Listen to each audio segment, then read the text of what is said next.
നിങ്ങളിപ്പോൾ എത്ര സമയമാണോ പഠിക്കുന്നത്, എത്ര എഫക്റ്റീവ് ആയിട്ടാണോ നിങ്ങൾ എത്ര സമയം ചെലവഴിച്ചിട്ടാണോ പഠിക്കുന്നത്, അതേ സമയം ചെലവഴിച്ചുകൊണ്ട് നിങ്ങളുടെ കോമ്പറ്റീറ്റീവ് എക്സാമുകൾക്ക് എഫക്റ്റീവ്നെസ് കൂട്ടാൻ, നിങ്ങൾക്ക് റിസൾട്ട് കൂടുതലാക്കാൻ, നിങ്ങൾ എത്ര സമയം പഠിക്കുന്നോ അതേ സമയം ഉപയോഗിച്ചിട്ട് അതിനെ സ്മാർട്ടായിട്ട് കൂടുതൽ റിസൾട്ടിലേക്ക് കൊണ്ടുവരാൻ എൻ്റെ ജീവിതത്തിലെ എക്സ്പീരിയൻസിൽ നിന്ന് ഞാൻ മനസ്സിലാക്കിയ ചില കാര്യങ്ങളാണ് ഇന്ന് നിങ്ങളുമായിട്ട് ഈ വീഡിയോയിൽ ഷെയർ ചെയ്യുന്നത്. നമ്മൾ ആദ്യമായിട്ട് പാരറ്റോ പ്രിൻസിപ്പിൾ എന്ന് പറയുന്ന ഒരു പ്രിൻസിപ്പിളിനെ കുറിച്ചാണ് ഞാൻ നിങ്ങളുടെ മുന്നിൽ പരിചയപ്പെടുന്നത്. ഒരു പക്ഷേ ബിസിനസ്സിൽ നമ്മൾ എല്ലാവരും ഉപയോഗിക്കുന്ന പലതവണ കേട്ടിട്ടുള്ള 20-80 പ്രിൻസിപ്പിൾ എന്ന് പറയുന്ന ഒരു പ്രിൻസിപ്പിൾ ഉണ്ട്.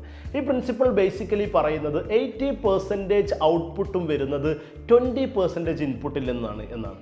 ഇതിനെ വളരെ ആത്മാർത്ഥമായിട്ട് വിശ്വസിക്കുന്ന ഒരു വ്യക്തിയാണ് ഞാൻ. എൻ്റെ ജീവിതത്തിൽ, എൻ്റെ പഠനത്തിൽ, എൻ്റെ റിസർച്ചിൽ എല്ലാം ഞാൻ ഒരുപാട് പലപ്പോഴും ഈ ഒരു ഐഡിയ അല്ലെങ്കിൽ ഈ ഒരു കോൺസെപ്റ്റ് ശരിയാണ് എന്ന് എനിക്ക് ബോധ്യപ്പെട്ടിട്ടുണ്ട്.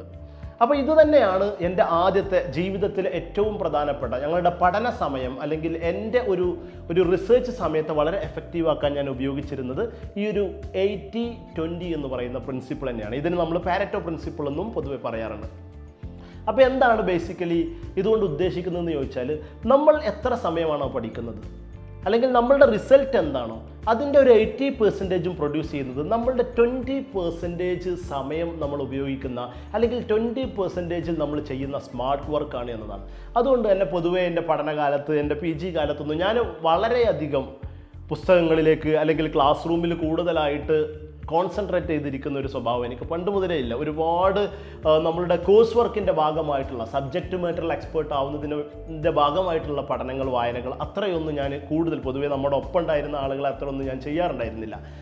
മറിച്ച് ഞാൻ അവിടെ ചെയ്യുന്ന ഒരു പ്രധാനപ്പെട്ട കാര്യം എന്താണെന്ന് ചോദിച്ചാൽ, 20% ഞാൻ യൂസ് ചെയ്യുന്നത് വളരെ ക്രിയാത്മകമായിട്ട് യൂസ് ചെയ്യാൻ ഉപയോഗിക്കും. അതിലേറ്റവും പ്രധാനപ്പെട്ട ഒന്നെന്ന് പറയുന്നത് ഡിസ്ട്രാക്ഷൻ ഫ്രീ ആയ ഒരു സമയം അല്ലെങ്കിൽ ഒരു സിറ്റുവേഷൻ, ഒരു സ്പേസ് പഠനത്തിന് വേണ്ടി ഞാൻ എപ്പോഴും ഉപയോഗിക്കാറുണ്ടായിരുന്നു. അതിലേറ്റവും പ്രധാനപ്പെട്ട ഒന്നെന്ന് പറയുന്നത് എൻ്റെ ഒരു കോൺസെപ്റ്റിൽ നമ്മളൊരു ഹോസ്റ്റലിലൊക്കെ ആയിരുന്നു. PG പഠിക്കുന്ന കാലത്ത് ഹൈദരാബാദ് സെൻട്രൽ യൂണിവേഴ്സിറ്റിയിൽ ഹോസ്റ്റലിലായിരുന്നു.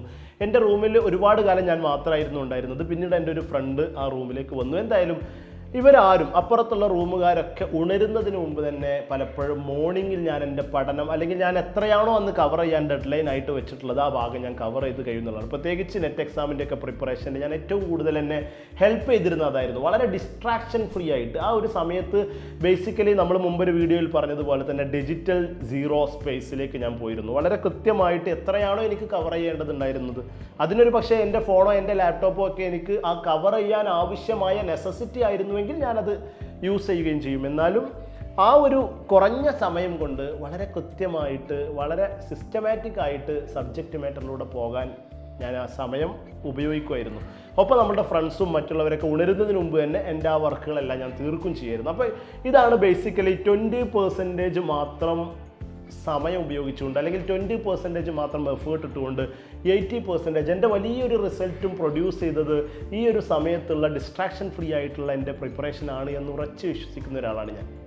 അപ്പോൾ എൻ്റെ ഒന്നാമത്തെ കാര്യം എന്ന് പറയുന്നത്, നമ്മളുടെ 80% ഔട്ട്പുട്ടുകളും പ്രൊഡ്യൂസ് ചെയ്യുന്നത് 20% ഇൻപുട്ടാണെന്നുള്ളതാണ്. അതുകൊണ്ട് തന്നെ നമ്മൾ ഇപ്പോൾ എന്താണോ ചെയ്യുന്നത് അതിനെക്കുറിച്ച് നമ്മൾ ജസ്റ്റ് ഒന്ന് റീതിങ്ക് ചെയ്യാം. നിങ്ങളുടെ പഠനം എങ്ങനെയാണ് പോകുന്നത്, നിങ്ങൾ എന്ത് സമയമാണ്, നിങ്ങളൊരു ടൈം ടേബിൾ സെറ്റ് ചെയ്തിട്ടുണ്ടോ, ഈ എല്ലാ കാര്യങ്ങളും നോക്കിയിട്ട് ഇതിൽ നമുക്ക് എങ്ങനെ എഫക്റ്റീവായിട്ട്, നമ്മളൊരു സാധനം വാങ്ങുമ്പോൾ കോസ്റ്റ് എഫക്റ്റീവ് ആക്കാൻ ശ്രമിക്കുമല്ലോ, അതുപോലെ തന്നെ ടൈം എഫക്റ്റീവായിട്ട് നമുക്ക് എങ്ങനെ ഇത്രയും കാര്യങ്ങൾ ചെയ്യാൻ കഴിയും എന്ന് നമ്മളൊന്ന് ആലോചിക്കുക. ഒരു പക്ഷേ നമ്മളിപ്പോൾ ചെയ്യുന്നതിന് ജസ്റ്റ് ടൈം ഒന്ന് മാറ്റിയാൽ മതിയാവും, ഒരു പക്ഷേ നമ്മൾ ചെയ്യുന്നതിൻ്റെ വേ ഒന്ന് മാറ്റിയാൽ മതിയാകും, ഒരു പക്ഷേ നമ്മളൊന്ന് സ്ട്രക്ചറൈസ് ചെയ്താൽ മതിയാകും. ആ ഒരു മാറ്റം നമ്മൾ ഉൾക്കൊള്ളുക എന്നുള്ളതാണ് ഒന്നാമത്തെ കാര്യം. രണ്ടാമതായിട്ട് വരുന്നത്, ഞാൻ എപ്പോഴും പ്രാക്ടീസ് ചെയ്തിരുന്ന ഒരു സംഭവമാണ് മൈൻഡ് സ്ട്രക്ചറിങ് എന്ന് പറയുന്നത്. അതായത് ഞാനൊരു കാര്യം പഠിക്കാൻ വേണ്ടി പോവുകയാണ്, ഇന്ന് എനിക്കൊരു പുസ്തകം വായിക്കണം, അതല്ലെങ്കിൽ ഇന്ന് എനിക്കൊരു കോൺസെപ്റ്റ് പഠിക്കണം. അങ്ങനെയാണെങ്കിൽ ഞാൻ ആദ്യം ചെയ്യുന്നത് ആ പുസ്തകത്തിൻ്റെ ഫസ്റ്റ് പേജ് ഓപ്പൺ ആക്കിയിട്ട് അല്ലെങ്കിൽ ആ ഒരു കോൺസെപ്റ്റ് എന്താണ് എന്ന് സ്റ്റാർട്ടിങ് മുതൽ വായിക്കുന്നതിന് പകരം ഞാൻ ആദ്യം ഒന്ന് ഇൻഡെക്സ് ചെയ്യും. ഒരു പുസ്തകമാണ് കവർ ചെയ്യണമെന്നുണ്ടെങ്കിൽ ആ പുസ്തകത്തിൻ്റെ ചാപ്റ്റേഴ്സ് ഏതൊക്കെയാണ്, അല്ലെങ്കിൽ ഒരു കോൺസെപ്റ്റ് ആണെങ്കിൽ ആ കോൺസെപ്റ്റിൽ പറയുന്ന പ്രധാനപ്പെട്ട കാര്യങ്ങൾ ഏതാണെന്ന് ചിലപ്പോൾ ഞാനതൊന്ന് ഗൂഗിൾ ചെയ്യുമായിരിക്കും. അതല്ലെങ്കിൽ ഒരു പുസ്തകമാണെങ്കിൽ ആ പുസ്തകത്തിൻ്റെ ഇൻഡെക്സ് ഒന്ന് നോക്കും. അല്ലെങ്കിൽ ആ പുസ്തകം ഒന്ന് ക്വിക്കായിട്ട് ഒരു 10 മിനിറ്റിനുള്ളിൽ ആ പുസ്തകം 300 പേജ് ഉണ്ടെങ്കിൽ ജസ്റ്റ് അങ്ങനെ മറിച്ച് പോകും. ചിലപ്പോൾ ഏതെങ്കിലുമൊക്കെ ടൈറ്റിൽസ് നമ്മളുടെ തലയിൽ കയറിയിട്ടുണ്ടാവും. അപ്പോൾ ഇതെന്താണ് ഈ പറയുന്നത് എന്നതിനെക്കുറിച്ചുള്ള ഒരു മൈൻഡ് സ്ട്രക്ചറിങ് ഞാൻ ആദ്യം നടത്തും. ഈ മൈൻഡ് സ്ട്രക്ചറിങ് നടത്താൻ നമുക്ക് പരമാവധി വേണ്ടിവരിക 10 to 20 മിനിറ്റ്സ് ആയിരിക്കും. അപ്പോൾ നമ്മളുടെ മുന്നിലുള്ള സംഭവത്തിൽ എന്താണ് നമ്മൾ പറയാൻ പോകുന്നത്, അല്ലെങ്കിൽ എന്താണ് നമ്മൾ അതിൽ നിന്ന് മനസ്സിലാക്കാൻ പോകുന്നതെന്ന് നമ്മളുടെ മൈൻഡിൽ ഓൾറെഡി കയറിയിട്ടുണ്ടാവും. അത് ബേസ് ചെയ്തിട്ടാണ് പിന്നീട് നമ്മൾ ആ കോൺസെപ്റ്റിലേക്ക് പോവുക, ആ പുസ്തകത്തിലേക്ക് പോവുക. ഇത് പലപ്പോഴും വലിയ രൂപത്തിൽ ഹെൽപ്പ് ചെയ്യുന്നത് എപ്പോഴാണെന്ന് ചോദിച്ചാൽ, നമ്മളൊരു കോൺസെപ്റ്റ് വായിക്കുന്ന സമയത്ത് നമുക്ക് അവിടെ ക്ലാരിറ്റി കുറവ് പലപ്പോഴും വരാറുണ്ട്. നമ്മളിങ്ങനെ സ്റ്റാർട്ടിങ് മുതൽ ഒരു സംഭവം വായിച്ചു പോവുകയാണെങ്കിൽ ക്ലാരിറ്റി കുറവ് വരുന്നുണ്ടാവും. ഈ ക്ലാരിറ്റി കുറവ് വരുമ്പോൾ നമ്മളൊരു ടൈറ്റിലോ എന്തെങ്കിലും ഒരു സംഭവം നമ്മുടെ തലയിൽ, അവിടെ ഒരു പുസ്തകത്തിൻ്റെ വായനയിലാണെങ്കിൽ നമ്മുടെ തലയിൽ ഒരു ടൈറ്റിൽ കയറിയിട്ടുണ്ടെങ്കിൽ ഈ ഒരു ക്ലാരിറ്റി ആ ഒരു ടൈറ്റിലൂടെ നമുക്ക് കണ്ടെത്താൻ കഴിയും. കാരണം ശേഷം ഇത് എങ്ങോട്ടാണ് മൂവ് ചെയ്യുന്നത് നമുക്ക് മനസ്സിലാക്കാൻ കഴിയും. ഇതാണ് രണ്ടാമത് എൻ്റെ ജീവിതത്തിൽ എന്നെ ഏറ്റവും കൂടുതൽ ഹെൽപ്പ് ചെയ്തിട്ടുള്ള ഒരു സംഭവം എന്ന് പറയുന്നത്, മൈൻഡ് സ്ട്രക്ചറിങ് ഓഫ് ടോപ്പിക് എന്നതാണ്. മൂന്നാമത്തെ ഏറ്റവും ഇമ്പോർട്ടൻ്റ് ആയിട്ട് ഞാൻ പറയാൻ ആഗ്രഹിക്കുന്ന ഒരു കാര്യം എന്ന് പറയുന്നത് ഇൻ്റർലിങ്കിങ് ഓഫ് ടോപ്പിക്സ് എന്നതാണ്. നിങ്ങൾ എന്ത് പഠിക്കുകയാണെങ്കിലും, നിങ്ങൾ ഏത് സമയത്ത് പഠിക്കുകയാണെങ്കിലും, നിങ്ങൾ ഏത് പ്രായത്തിൽ പഠിക്കുകയാണെങ്കിലും, നിങ്ങൾ പഠിക്കുന്ന കാര്യത്തെ അടുത്തതായിട്ട് നമ്മൾ പഠിക്കുന്ന സാധനത്തോട് അല്ലെങ്കിൽ കാര്യത്തോട് അല്ലെങ്കിൽ ചാപ്റ്ററിനോട് ലിങ്ക് ചെയ്യാൻ കഴിയുന്നുണ്ടോ എന്നത് ഭയങ്കര ഇമ്പോർട്ടൻ്റ് ആയിട്ടുള്ള കാര്യമാണ്. അത് ഭയങ്കര ഇമ്പോർട്ടൻ്റ് ആണെന്ന് പറഞ്ഞാൽ ഒരു പക്ഷേ നിങ്ങളുടെ മൊത്തത്തിൽ വിജയത്തെ തന്നെ അതാണ് ഡിസൈഡ് ചെയ്യുന്നത്, അല്ലെങ്കിൽ ഡിസൈഡിങ് ഫാക്ടറാണത് എന്നാണ് ഞാൻ പറയുക. കാരണം നമ്മളൊരു പുസ്തകം, അതല്ലെങ്കിൽ നമ്മൾ ഏതെങ്കിലും ഇപ്പോൾ UGC നെറ്റിൻ്റെ കേസിലാണെങ്കിൽ നമ്മളൊരു മൊഡ്യൂൾ പഠിക്കുന്നു. ആ മൊഡ്യൂൾ പഠിച്ച് അടുത്തൊരു രണ്ടാമത്തെ, ഇപ്പോൾ കൊമേഴ്സാണ് നിങ്ങളുടെ സബ്ജക്റ്റെങ്കിൽ കൊമേഴ്സിലെ ഒന്നാമത്തെ മൊഡ്യൂൾ പഠിച്ച് രണ്ടാമത്തെ മൊഡ്യൂളിനോട് ഒരു കണക്ഷനും ഈ ഒന്നാമത്തെ മൊഡ്യൂളിന് നിങ്ങളുടെ മൈൻഡിൽ കിട്ടുന്നില്ലെങ്കിൽ നിങ്ങൾ ആ ഒന്നാമത്തെ മൊഡ്യൂളിൽ പഠിച്ച പല കാര്യങ്ങളും മിസ്സാവാനുള്ള സാധ്യതയുണ്ട്. അപ്പോൾ എപ്പോഴും ഒരു ഹിസ്റ്ററി ആസ്പിറൻ്റ് എന്ന നിലയിൽ, അല്ലെങ്കിൽ ഒരു ഹിസ്റ്ററി സ്റ്റുഡൻ്റ് എന്ന നിലയിൽ പലപ്പോഴും ഞങ്ങൾക്കത് ലിങ്ക് ചെയ്ത് കൊണ്ടുപോകാൻ സാധിക്കാറുണ്ട്. പക്ഷേ വേറെ പല സബ്ജക്റ്റുകളിലും ഈ ഒരു ലിങ്ക് വരുന്നില്ല. അതുകൊണ്ട് തന്നെ നിങ്ങളുടേതായ രൂപത്തിൽ, ഒരു പക്ഷേ അവിടെ ഒരു റിയൽ ലിങ്ക് ഇല്ലെങ്കിൽ പോലും നമ്മളുടേതായ രൂപത്തിൽ എന്തുണ്ടാക്കണം, ഒരു ഇൻ്റർലിങ്കിങ്ങിൻ്റെ സാധ്യത, ഓരോ ഭാഗങ്ങൾ, ഓരോ മൊഡ്യൂളുകളുടെയും ഇടയിലുള്ള ഒരു ഇൻ്റർലിങ്കിങ്ങിൻ്റെ സാധ്യതയെക്കുറിച്ച് നമ്മൾ എപ്പോഴും ആലോചിക്കുകയും അങ്ങനെ ഒരു സാധ്യത ഉണ്ടാക്കുകയും വേണം. അത് തീർച്ചയായിട്ടും നിങ്ങളുടെ പഠനത്തെ, അല്ലെങ്കിൽ നിങ്ങളുടെ പഠനത്തിൻ്റെ എഫക്റ്റീവ്നെസ്സിനെ തീർച്ചയായിട്ടും പോസിറ്റീവായിട്ട് ഇൻഫ്ലുവൻസ് ചെയ്യും എന്ന കാര്യത്തിൽ ഒരു സംശയമില്ല. പിന്നെ ഇനി നാലാമത്തതായിട്ട് ഞാൻ എപ്പോഴും ചെയ്യാറുള്ള ഒരു കാര്യം എന്ന് പറയുന്നത്, ഞാൻ പോകുമ്പോഴൊക്കെ എന്നോടൊപ്പം ഉണ്ടാകുന്ന ഒരു സംഭവമാണ് ഒരു സ്റ്റിക്ക് നോട്ട്സ് എന്ന് പറയുന്നത്. ഇതിന് ഞാൻ പല രൂപത്തിൽ നമുക്ക് പേര് പറയാം. ഞാനൊരു മൊബൈൽ നോട്ട് എന്ന രൂപത്തിലാണ് പൊതുവേ കാണാറുള്ളത്. കാരണം മൊബൈൽ നമ്മോടൊപ്പം എപ്പോഴും ഇങ്ങനെ സഞ്ചരിച്ചുകൊണ്ടിരിക്കൂലേ. ഈ ഒരു നോട്ടും എന്നോടൊപ്പം എപ്പോഴും, ഞാൻ പഠിക്കുന്ന കാലം മുതൽ തന്നെ ഒട്ടുമിക്ക സമയങ്ങളിലും ഇങ്ങനെ ഒരു നോട്ട് എന്നോടൊപ്പം ഉണ്ടാവും.